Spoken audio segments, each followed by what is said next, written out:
Welcome to my Halloween makeup tutorial. If you want to recreate this look, all you're going to need is a body part. I'm using my arm. Some toilet roll, literally I used 2 or 3 squares of this. Some PVA glue, I am using Mod Podge mixed with water. Some flesh coloured face paint or even foundation. Some contouring powders or even eyeshadow powders, either work really well. Some fake blood, because that's everywhere at the moment. Some brushes, some sponges, and some small scissors or even tweezers, something sharp that will cut through this paper. Okay, so let's begin. So first of all, you want to put some PVA glue on your arm or wherever you're going to do this wound. Now, the good thing about this PVA glue is when you peel it off, it doesn't really hurt. One year I had to have spirit gum on my face, and trust me, that really hurt when you had to take it off. Now, in hindsight, I probably wouldn't have done a rectangle kind of shape here. It might be better to do it in odd shapes because I think that can look more natural and blends in a lot better. But just make sure that when you're doing this, make sure all the edges are completely stuck down. Now, I have heard people say that it's better to wait for each layer to dry before adding another layer. I am a little bit impatient, so I didn't. It still works, but you know, that's another thing you can do. If you have more time, let each layer dry. Also, don't worry if this is messy, if you've got scrunched up paper, if the paper's flat, it all still works. You just have to be creative and not think about it too much. With each layer, add more Mod Podge, so it's kind of like paper mache in your arm.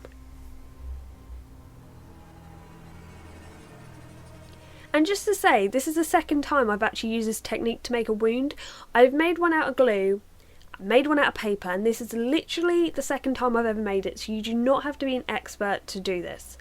Also, I found that making it a little bit higher in the middle where the cut's going to be is also better because it will blend in the outside, but in the inside where it's going to be cut, there's a lot more to work with. Now, once you've done this, let it dry.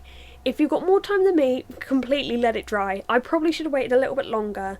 I did put a hairdryer on it on a low heat. It wasn't too hot. But it would have probably been better if I waited a little bit longer for it to dry. Now you want to add some colour to it. Now I'm using the Complexion Pink by Snazzaroo. I'll be honest with you, it's a little bit too light for my skin colour. It doesn't look it in the pack, but yeah, when I put it on, it doesn't really work. So I will go over this with my foundation as well. Now, what I will say as well is put it on your arm where the tissue isn't actually on, so then it sort of blends in and looks the same. They both look the same colour as each other.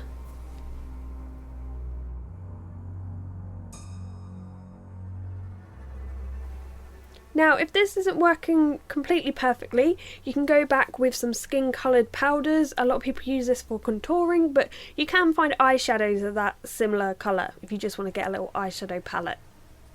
I ended up just mixing all the different tones together to get the perfect look.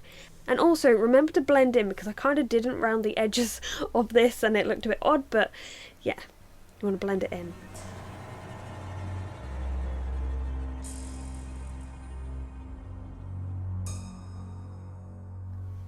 Now for the slightly dangerous parts, please be careful at this point. You need to get some scissors, maybe little nail scissors or some tweezers. I couldn't find nail scissors, so I'm using tweezers here. And you're going to make the cut. Now, where this wasn't completely dry for me and where I was using tweezers, it did kind of tear. And although this can totally work, I think it'll be more precise if you let this dry and if you use scissors. The great thing about this is it doesn't have to look perfect, and actually if it looks too normal, if the shape's too perfect, it almost looks more fake.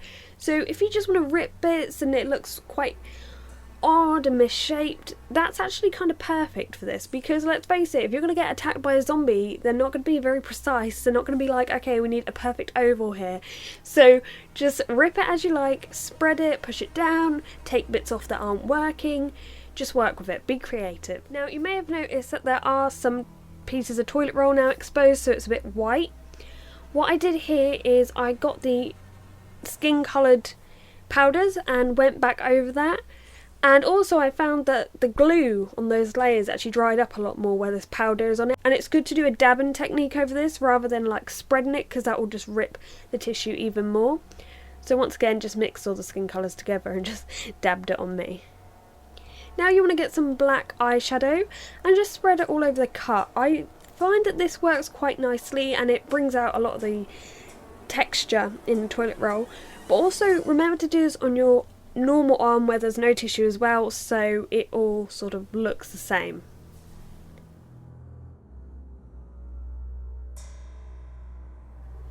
Also, if you fill in where you're going to put the blood, that actually makes the area look a lot deeper, so that's quite cool. But if you do have black face paint, that works even better, because this eyeshadow was just sort of rubbing off those areas.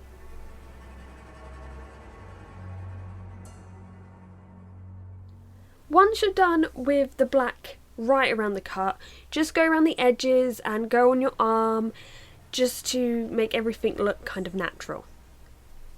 Now go back with some red, because normally if you get a cut and you've got quite light skin, when you get a cut it gets quite red around it. I'm not sure about how it's like in everyone else's skin, obviously there's so many like skin colours out there, just work with how it would naturally look on you.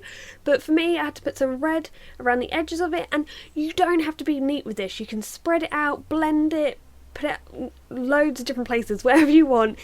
I just say, like, if you're going to be creative, don't think about it too much, because then it just gets ruined.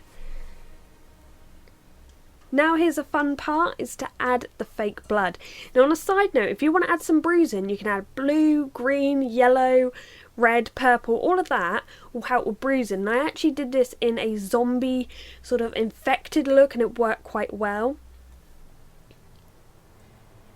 Now you can add the fake blood in with a paintbrush, but what I found is it looks more natural and better if you just squeeze it in there and then let it move on its own. So that's why I'm moving my arm right now, to just let it drip wherever it needs to go.